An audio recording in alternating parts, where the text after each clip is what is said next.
నమస్కారం రైతు సోదరులారా. డ్రిప్ ద్వారా ఎరువులు ఇవ్వడం అంటే ఫర్టిగేషన్. ఇది ఎరువులు ఆదా చేయడంలో ఎంతో ఉపయోగకరమైన పద్ధతి.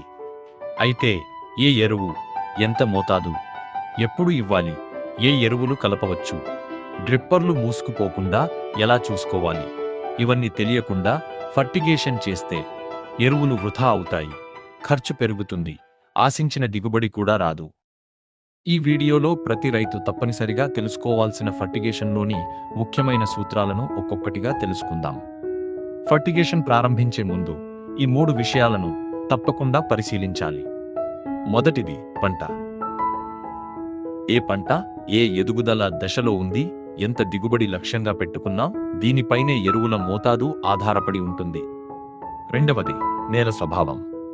నల్లరేగడి, ఇసుక నేల, గ్రీన్ హౌస్ లేదా మట్టి లేని సాగు, ప్రతి పరిస్థితికి ఎరువుల నిర్వహణ భిన్నంగా ఉంటుంది. మూడవది సాగునీటి నాణ్యత.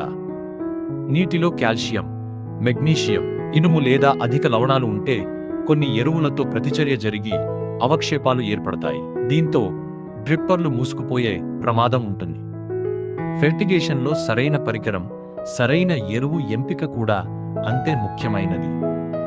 లోతైన నల్ల రేగడి భూముల్లో ఫర్టిలైజర్ ట్యాంక్, తేలికపాటి నేలల్లో ఫర్టిలైజర్ ఇంజెక్టర్ ఉపయోగించడం మంచిది. ఎరువులను కలిపే ముందు ట్యాంకులో 50 నుంచి 75% వరకు నీరు ఉండేలా చూసుకోవాలి. ముఖ్యంగా భాస్వరపు ఎరువులు మరియు ఇనుము కలిగిన సూక్ష్మ పోషకాలను ఒకే ట్యాంకులో కలపకూడదు. అవసరమైతే శాస్త్రవేత్తల సూచనల మేరకు మాత్రమే ఎరువులను కలపాలి. చాలామంది చేసే సాధారణ తప్పు డ్రిప్ ఆన్ చేసిన వెంటనే ఎరువును పంపించడం. అలా చేయకుండా ఈ 3 దశలు పాటించండి. మొదటి దశ ప్రీరన్.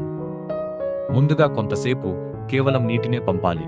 దీంతో అన్ని డ్రిప్పర్లలో సమానమైన ఒత్తిడి ఏర్పడుతుంది. రెండవ దశ ఫర్టిగేషన్.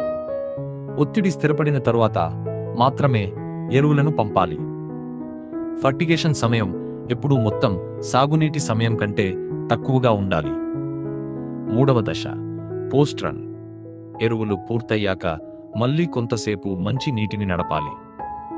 దీంతో పైపులు, డ్రిప్పర్లలో మిగిలిన ఎరువులు పూర్తిగా బయటకు వెళ్ళిపోతాయి.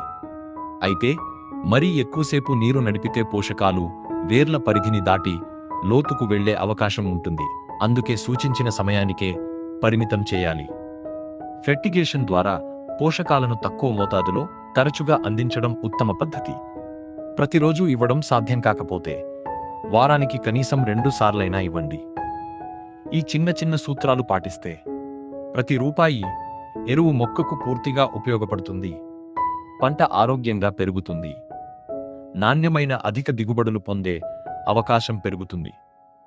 ఈ వీడియో మీకు ఉపయోగకరంగా అనిపిస్తే మీ తోటి రైతులతో తప్పకుండా పంచుకోండి.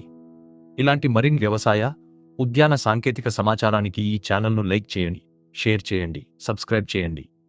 ధన్యవాదాలు. మళ్ళీ మరో ఉపయోగకరమైన వీడియోలో కలుద్దాం.